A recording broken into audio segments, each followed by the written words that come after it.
نحمده ونصلي ونسلم على رسوله الكريم أما بعد أعوذ بالله من الشيطان الرجيم بسم الله الرحمن الرحيم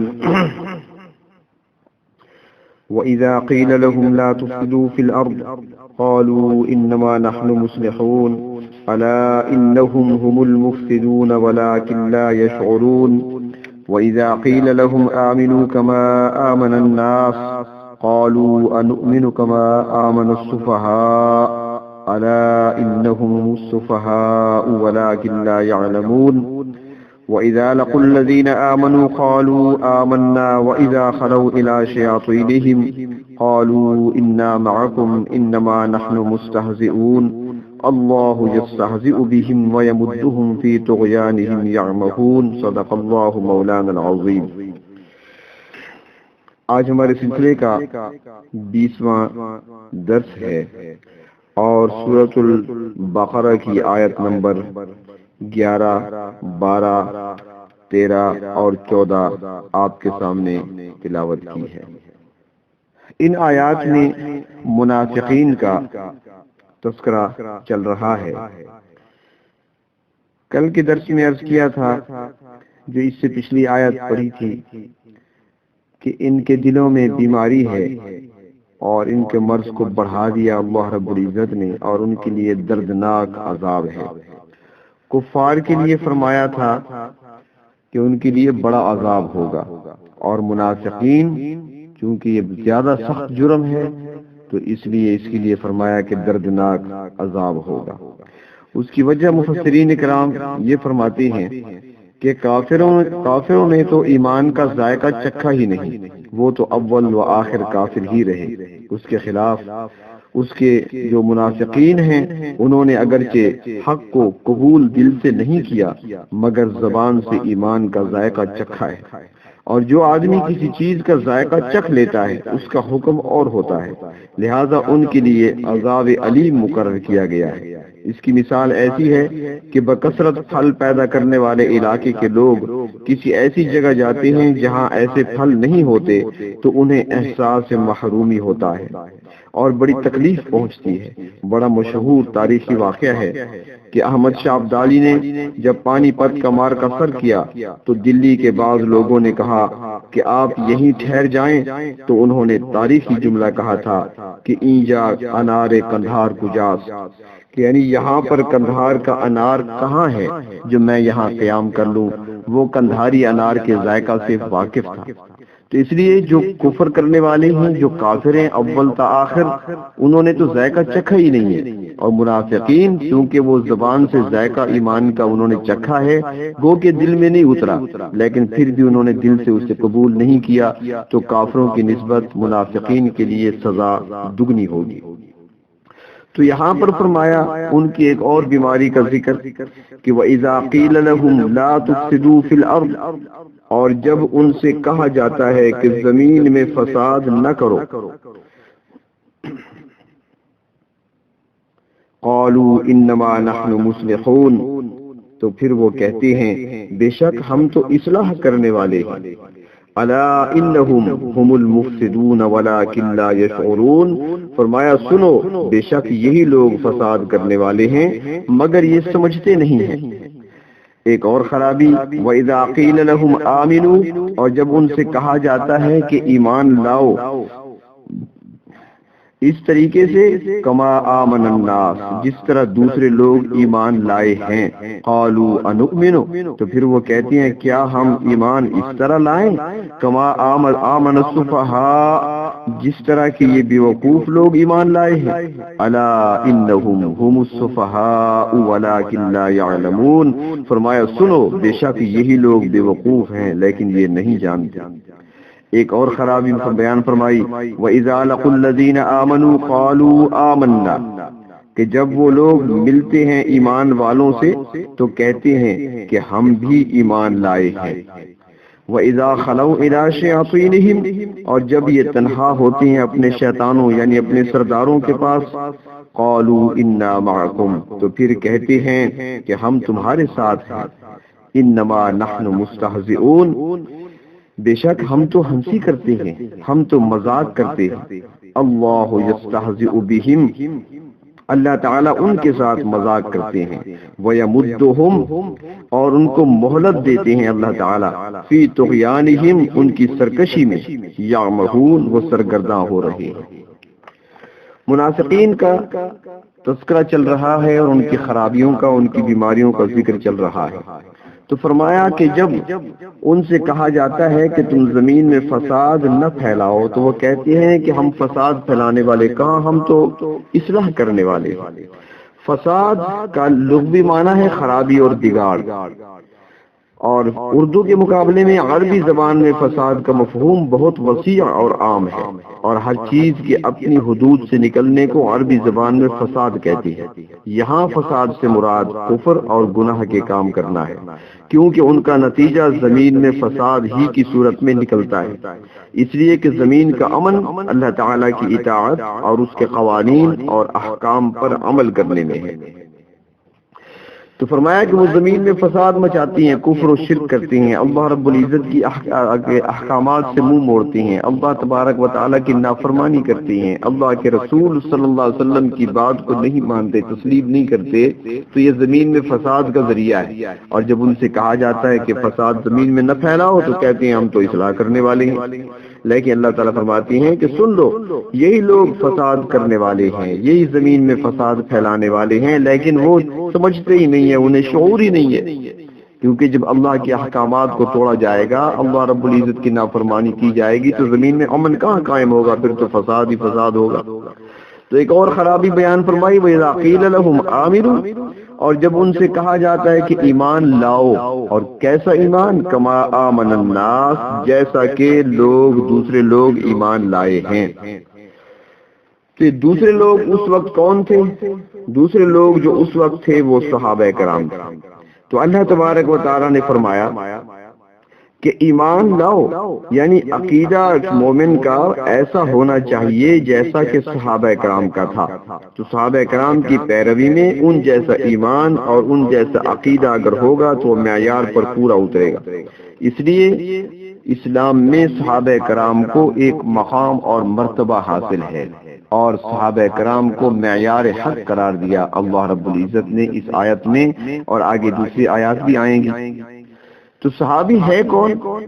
صحابی کا لغوی معنی تو دوست اور ساتھی، اور اس کی جمع صحابہ آتی ہے. اور اصطلاح شریعت میں صحابی حضور اکرم صلی اللہ علیہ وسلم کے دور کے ان مسلمانوں کو کہتے ہیں جن کی حضور اکرم صلی اللہ علیہ وسلم سے ایمان کی حالت میں ملاقات ہوئی اور ان کا خاتمہ بھی ایمان کی حالت میں ہوا، تو اس کو صحابی کہا جاتا ہے.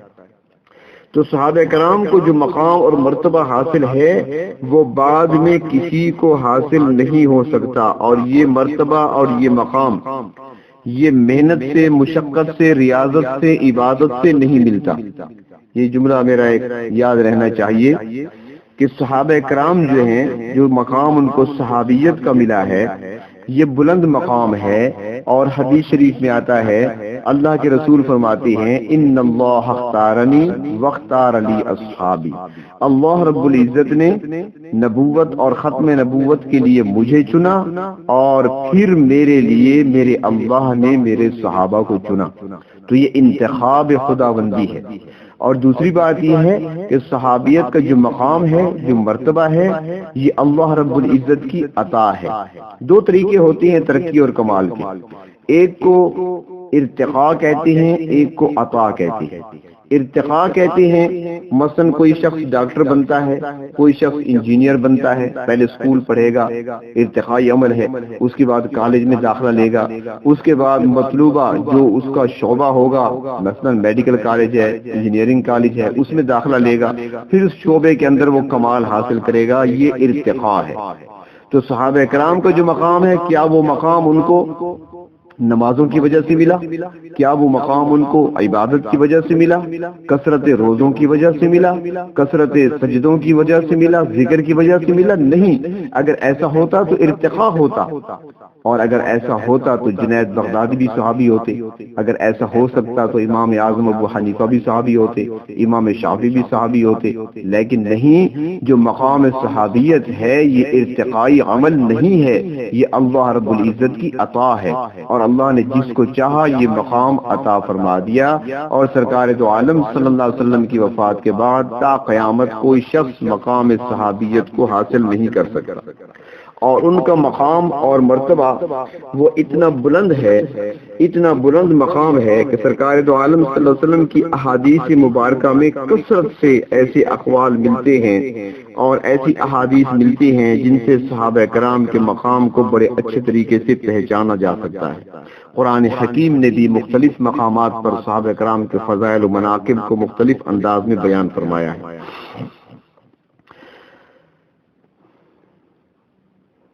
اس لیے اللہ رب العزت نے ان کو معیار حق قرار دیتے ہوئے فرمایا کہ ایمان لاؤ، لیکن ایمان کیسا لاؤ؟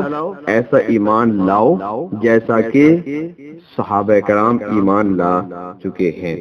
ایک حدیث شریف میں ہے حضور اکرم صلی اللہ علیہ وسلم نے ارشاد فرمایا، میرے صحابہ رضی اللہ تعالی عنہم کو برا مت کہو، کیونکہ قسم ہے اس ذات کی جس کے قبضے میں میری جان ہے کہ تم میں سے کوئی شخص اگر احد پہاڑ کے برابر سونا خرچ کر دے تو ان میں سے کسی ایک مد یعنی 8 تولے 3 ماشے اور اس کے آدھے کے برابر بھی نہیں ہو سکتا۔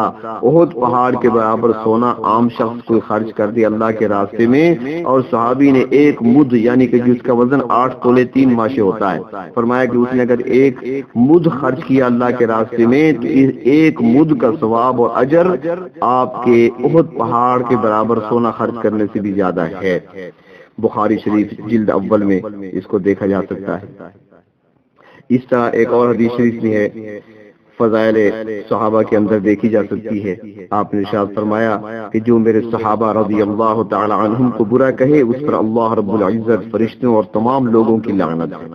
تو اس لیے صحابہ کرام کا مقام بہت بلند ہے، اس لیے ان کو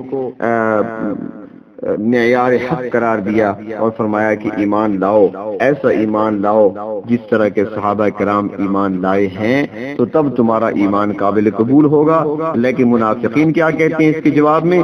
وہ اس کے جواب میں کہتے ہیں انؤمن کما آمن السفہاء، کیا ہم بھی اسی طرح ایمان لائیں جس طرح یہ بیوقوف لوگ ایمان لائے ہیں؟ تو اللہ تعالیٰ نے جواب دیا الا انہم، سن لو بے شک یہی لوگ ہم السفہاء، وہ خود بے وقوف ہیں، ولکن لا یعلمون، مگر یہ جانتے نہیں ہیں۔ اس سے آگے ارشاد فرمایا اللہ رب العزت نے کہ ان کے اندر ایک خرابی یہ ہے کہ وَإِذَا لَقُوا الَّذِينَ آمَنُوا قَالُوا آمَنَّا، جب ایمان والوں سے یعنی مسلمانوں سے ملتے ہیں تو کہتے ہیں ہم بھی ایمان لائے۔ وَإِذَا خَلَوْا إِلَىٰ شَيَاطِينِهِمْ، اور جب یہ تنہا ہوتے ہیں اپنے شیطانوں کے پاس، اپنے بڑوں کے پاس، سرداروں کے پاس، ان کی میٹنگز میں جاتے ہیں تو وہاں جا کر کہتے ہیں قَالُوا إِنَّا مَعَكُمْ، وہاں کہتے ہیں ہم تمہارے ساتھ ہیں، إِنَّمَا نَحْنُ مُسْتَهْزِئُونَ، ہم تو مسلمانوں کے ساتھ ویسے مذاق کرتے ہیں، ہم تو ویسے ہنسی کرتے ہیں، مذاق کرتے ہیں، ٹھٹا کرتے ہیں، ہم تو تمہارے ساتھ ہیں، ہم تو وہی ہیں جو پہلے تھے۔ یعنی ان کے اندر ایک یہ خرابی ہے۔ تو اللہ تبارک و تعالیٰ نے ان کی بیماریوں کو، ایک ایک بیماری کو اللہ رب العزت نے کھول کھول کر بیان فرمایا اور مسلمانوں کو ان سے خبردار رہنے کی تلقین فرمائی۔ تو اللہ تبارک و تعالیٰ ہمیں نفاق سے اور منافقین سے محفوظ رکھے۔ جیسے پہلے عرض کیا تھا کہ منافق اعتقادی بھی ہوتا ہے، منافق عملی بھی ہوتا ہے، لیکن منافقین جو اس زمانے میں تھے وہ اعتقادی منافق تھے، جن کے دلوں میں کفر تھا اور زبان پہ اسلام کا، ایمان کا اظہار کرتے تھے۔ تو ایسے منافق رحمت دو عالم صلی اللہ علیہ وسلم کے زمانہ میں تھے، تو اللہ رب العزت نے بذریعہ وحی کے آپ کو بتا دیا تھا کہ کون کون منافق ہیں، آپ کے علم میں تھا۔ تو اس کے بعد یعنی جب وحی کا سلسلہ رک گیا تو اب اگر منافق موجود ہوں بھی تو ان کے بارے میں کوئی نہیں جانتا کہ کون پکا مسلمان ہے اور کس کے دل کے اندر کفر چھپا ہوا ہے۔ ہمارے پاس آج وہ ذریعہ نہیں، وہ پیمانہ نہیں جس کے ذریعے سے ہم اس کو جانچ سکیں، کسی کو پرکھ سکیں کہ یہ پکا مسلمان ہے یا منافق ہے۔ ہاں عملی منافق وہ زیادہ ہوتے ہیں، جیسے کہ جھوٹ بولنے والے کے بارے میں فرمایا گیا نفاق ہے، بدعہدی کرنے والے کے بارے میں فرمایا کہ یہ بھی نفاق کی ایک قسم ہے، اس طرح امانت میں خیانت کرنے والے کے بارے میں فرمایا کہ نفاق کی قسم ہے۔ تو یہ عملی نفاق یعنی عملی منافقین تو موجود ہیں، لیکن وہ اعتقادی منافق ہم کسی کے بارے میں یہ نہیں کہہ سکتے، وہ تو اللہ رب العزت نے بذریعہ وحی کے اپنے پیغمبر کو بتا دیے تھے۔ تو اللہ تبارک و تعالی ہمیں اخلاص کی دین نصیب فرمائے اور ایمان کامل نصیب فرمائے اور اسلام والی زندگی نصیب فرمائے، اپنی کامل اطاعت نصیب فرمائے، ہر قسم کے شر سے اور نفاق سے اور کفر سے، شرک سے، بدعت سے اللہ رب العزت ہماری حفاظت فرمائے۔ وآخر دعوانا ان الحمد للہ رب العالمین۔